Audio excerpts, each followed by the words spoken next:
Seems like it never ends. It's just been one bit of good news, but mostly bad news all week, and a rough week indeed. So instead of being at my daughter's softball game right now, I'm at the urgent care getting my foot looked at because I woke up and it's gigantically enormous. I mean, it's massively swollen. Really hurts to walk on it, and my big ass just can't put weight on it right now. So I'm gonna go get an X-ray in a few minutes, see how that goes.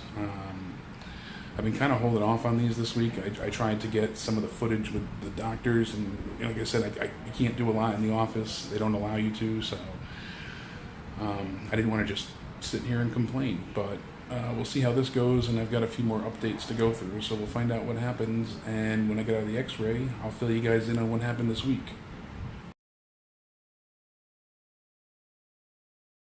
What's going on, ladies and gents? So yeah, the last video I went ahead and made, you saw me in the urgent care walk-in. Look at all this gray.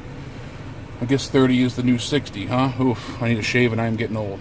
So you saw me in the urgent care walk-in, and I woke up Saturday morning. My leg was extremely swollen and really, really just painful. I couldn't put any weight down on it.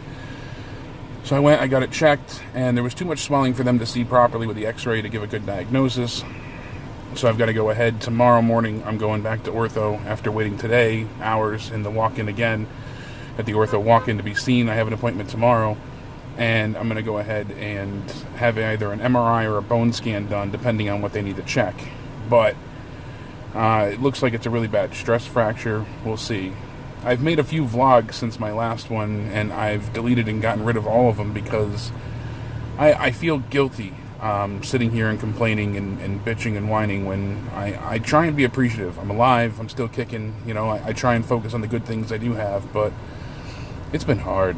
I've been really depressed, and things have just not been easy. I knew that the diet, the exercise, things like that were going to be difficult, but I wasn't anticipating that my body was, going to work against me so badly, and that's pretty much it. The hormones have me breaking out with acne everywhere, like I'm going through puberty all over again, and that's just the superficial stuff, but nothing you can do about that. But on the inside, that's what's giving me the hard part. I went ahead and I got the results back from the GI doctor. My endoscopy shows, severe damage in my stomach, my upper intestines, and as well as, my esophagus. I have a lot of ulcers, and I also have, very bad damage to my stomach lining from all the years of vomiting. So I need to go ahead and take a new medication for a few weeks, and in 2 weeks from now, I'm going for another endoscopy. If it doesn't show that the ulcers are healing, as well as the hernia, then I'm going to have to schedule surgery to have them removed. And if that doesn't end up helping the issues with my stomach, then I might not be able to have this kind of weight loss surgery. I might have to look into other options. So that's really upsetting and nerve-wracking in that regard. Then I did get news from the cardiologist I was thankful for. He made a joke saying that my luck sucks, but my heart is great. 60 years from now, when they invent everlasting life, I'd be the last person to die as that, invention came out. That's how shitty my luck is, but at least my heart's really good. Thankfully, big guy, no blood pressure problems, nothing like that. So I'm thankful for that much. And, the sleep study doctor showed that I don't have sleep apnea. I have what's called central apnea, which there's no obstruction in my airway, and it's not the weight causing it. It's the Chiari damaged my brainstem, and all the damage that I have from the brain issues, my brain stopped sending the signals to my lungs to breathe, and I stopped breathing 150 fucking times an hour in my sleep.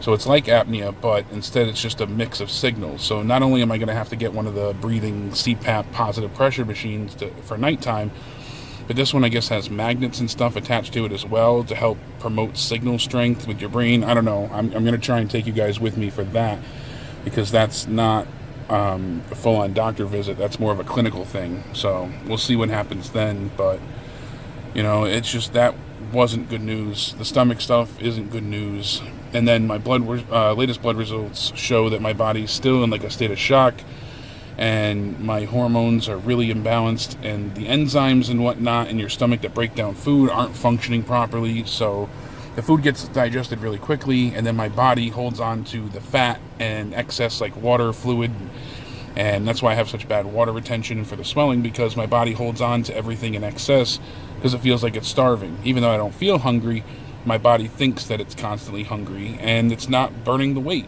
So granted, I'm not losing weight, but I'm not gaining it either. So it's rough. They said with the diet that I've been sticking to that I should have probably roughly lost 20-30 pounds by now, and I've been faithful. I've been busting my ass, and now the walking setback because my foot might be broken, and most likely my ankle, all the stuff with my stomach. It's just, I don't want to come here and complain, but it's been one just setback after another. So I'm really, really, really trying to be positive, but I just haven't had the motivation to get out of bed, really, and I'm trying to change that, but I'm depressed, and it's hard, and I'm still making, positive choices and working on everything, but it's been hard. So thank you guys as always for checking in on me, and I'm still doing my best to make you all proud, and I hope to talk to all of you soon, and I'll catch you for the raw review.